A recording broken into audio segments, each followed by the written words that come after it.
Machado morreu, o Nordeste entristeceu, calou-se a voz da toada, a cultura nordestina, com isso foi abalada.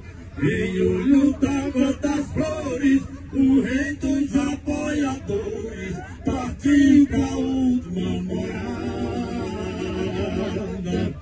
Levaram o rei da toada, depois do falecimento, para a Lagoa do Ouro, onde foi seu nascimento.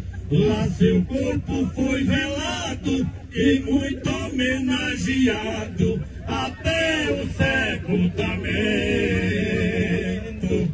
Vava Machado, um talento que cantava com prazer.